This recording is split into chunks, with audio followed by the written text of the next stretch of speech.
Benjamin, in addition to traveling around the world, telling people about the reappearance of the Christ and the Masters, you have also been telling them that they can do something about it and have a part in it, something you call transmission meditation. That's right. I'd like to ask you something about transmission meditation. First of all, what is it? It's a form of meditation which is at the same time a field of service. Millions of people around the world today are coming into a closer alignment with their own souls, and this immediately makes them want to serve. And people may not know how to serve, they may not have a field, you know, they're looking simply, kind of finding some kind of way which they could be more useful to the world. If they serve, fine, but they don't always find that way. Transmission meditation is a method where you can work directly with the masters of the spiritual hierarchy under the Christ and take a part in this great return to the world of these men. By way of background, these are the masters as foretold by H.P. Blavatsky through the Theosophical Society and her writings. The masters in the hierarchy, you are now saying, are present in some numbers in the world, along with the Christ. Before we get too much deeper into transmission meditation in particular, I'd like to be a little broader about the subject first. A lot of people out there, I'm sure, know about meditation of various forms. For the past 20 or 30 years, there's been a big boom in meditation of all varieties in the West. What is the purpose of meditation in general, if we look at all the different forms? The basic purpose of meditation is to allow the person, man or woman, to come into contact with and eventually at one with their own soul. Mm-hmm. And there are hundreds of meditations, as you know. There are more or less scientific ways of doing this. And as you come into contact with your soul, the immediate response of the personality is to find some form of service to the world, because the nature of the soul is to serve. That's why it comes into incarnation at all. And so as soon as you're touched by the energy of the soul, you want to serve. Meditation, therefore, is the age-old way, the royal road to this kind of alignment with the soul. Transmission meditation shifts the focus somewhat, and you move away from simple alignment with contact with your own soul to a cooperative, active alignment with the kingdom of souls, which is the spiritual hierarchy of masters. How does it compare in practice, say, with better known forms where people use mantrams, they sound an om? How does it operate? Is it comparative in any way? Well, the masters, you see, are the custodians of all energies entering this planet, from cosmic levels, other planetary levels, from the planet itself, and they manipulate these. They send them into the world in very scientific ways so that they can bring about the evolution of humanity and the other kingdoms. There's a great plan behind the evolution of any particular planet, and all the kingdoms are part of this plan. Their evolution is overseen by a hierarchy of masters in each planet. On our planet, the masters have been esoteric, hidden away for thousands and thousands of years, and they're now beginning to come back into the everyday world. And as part of this process, groups, because we're now beginning to work as groups really for the first time, groups have been given this opportunity to work with the hierarchy in such a way that the energies, cosmic and planetary, can be stepped down, transformed, and therefore made more usable, more accessible to humanity. If these energies were simply sent into the world by the masters, for the most part they would be too high. They would bounce off the mass of people, not be absorbed and used. So transmission groups are used as kind of substations, connected to hierarchy, doing the work of hierarchy, but as a substation. The energies are transmitted through the chakras, the force centers in the spine of the individuals in the group, and they're automatically transformed and become available in that way. We are speaking with Benjamin Creme, who is the author of Transmission, Meditation for the New Age. Let's go back just a moment in unfolding the history of this. When did transmission meditation start?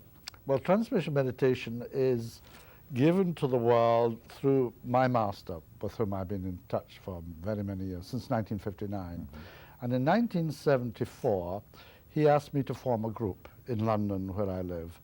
And he introduced there to that group the idea of transmission meditation. Mm-hmm. I was asked to give a little talk about meditation and to give them the feel of a transmission meditation, which is a specific type of meditation. You do a meditation, you use a certain chakra, the Ajna chakra between the eyebrows, to focus on, and as necessary you use the mantra Om, to bring the attention back to that chakra when it wanders off, as of course inevitably it does. Mm-hmm. You don't meditate on Om, you simply use it to bring it back. And the master gave about 15 minutes transmission to the group involved and said, well, that's what it's like. Those who wish to continue can continue from now on. A group was formed in March 1974 in London and has been going ever since. We meet 3 times a week and have done all these years. And now there are hundreds of transmissions groups all over the world doing this work. It is a means of serving the planet in a very simple way. It's for lazy people, you know, who don't like to do too hard work in their service, because you're just sitting there, the masters do all the work, they send the energy through you, and they direct the energy to wherever it is needed in the world. So all you have to do is to be there, to decide to be a group, 3 people make a group, and you carry on from there. The group uses the Great Invocation, which was given by the Christ to the world in June 1945, as a means of linking with hierarchy. It sets up a conduit, and through that conduit, the energies are sent. And that's all the group does. Meditation, I know from what you've said and what I've read elsewhere, has been around for centuries. Was there any precursor to transmission meditation or did it just spring into existence as part of this group work? No, it is because people are now really consciously working in a group formation that transmission meditation becomes possible, because it is a group meditation. But it develops out of the triangles movement, which was already given to the world by the Tibetan master Jalkul through Alice A. Bailey. The Alice A. Bailey books are known throughout the world, and he introduced triangles, as it's called, which is a mental linking up with 2 other individuals anywhere in the world, in which these 3 individuals elect to say aloud the Great Invocation, which was given in 1945, and in such a way that the energies are then sent through that triangle formed to 3 friends in the world. And then they link that triangle up with all the triangles thus active in the world. And that's a mental exercise. Transmission meditation takes that principle, but makes it enormously more potent, because the groups are working on a larger scale. I mean, sometimes I have 500 people in a transmission group, as happened in Japan. That's unusual. But most groups are around 10, 12, 15, 20 people. Let's go back and talk more about a few specifics that you just laid out, because I'm sure a number of people watching may need to know more about them. Number one, you mentioned chakras, and in the Ajna Center in particular. Just give us a little background about chakras and what they mean to meditation. Well, behind this solid physical body that we're all uncomfortably at times aware of is another body, the etheric body, of which this is simply a precipitation. And in the etheric body there are various vortices. There are 7 major vortices up the spine. And through these vortices are chakras, or centers. All the energies entering our system go in and out of these chakras. We're living really in an ocean of etheric energy. And our etheric body is simply a more condensed part of that ocean of energy. Is etheric energy, is that like what people see in Kirlian photographs of auras around Indeed. Hands? I know it's not just the aura. It's not just that, but the aura itself is made up of all the energies from the soul, the mental and the astral, and the etheric levels of our being. And these all interact with each other in the aura. But all of that is going in and out of these 7 major and very many minor chakras or centers.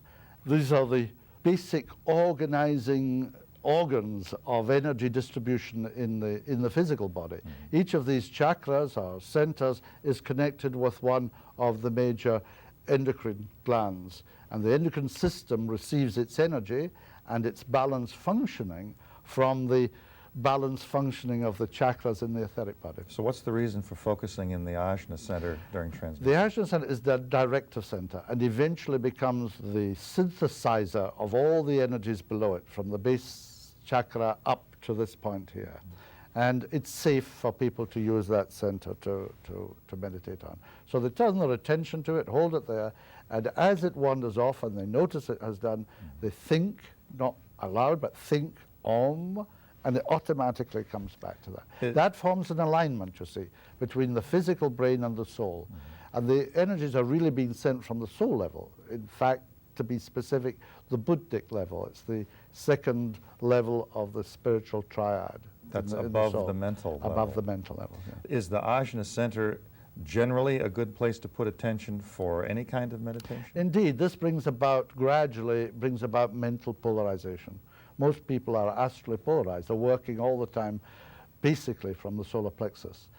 As the attention is held at the Ajna Center, and of course it's a non-strained situation, it's simply gradually you become able to hold automatically, without strain, the attention at that center, and this brings about the shift from astral emotional polarization to mental polarization. And when mental polarization takes place, it's a gradual process, then the soul can more and more work through its vehicle, which is the man or woman in incarnation. You mentioned also that during transmission you sound the Om. Can you tell us a little bit about the Om? I know when meditation first was introduced and had its big boom in America in the 60s, people were sounding Oms all over the place. You say there's a particular way of sounding it, that it has certain effects and certain uses. Can you talk about that? Om is really a combination of A-U-M, and A-U-M, if correctly sounded, with focus, that is a mental focus, stimulates the chakras. The A stimulates the chakra at the base of the spine, the U stimulates the chakra in the heart, and the M stimulates this chakra here. So these three resound at the same time. Now, you don't bother about the base of the spine in this type of meditation. And then instead of saying Om, like A-U-M, it becomes Om, O-M. So that only the heart and the head centers are actually activated.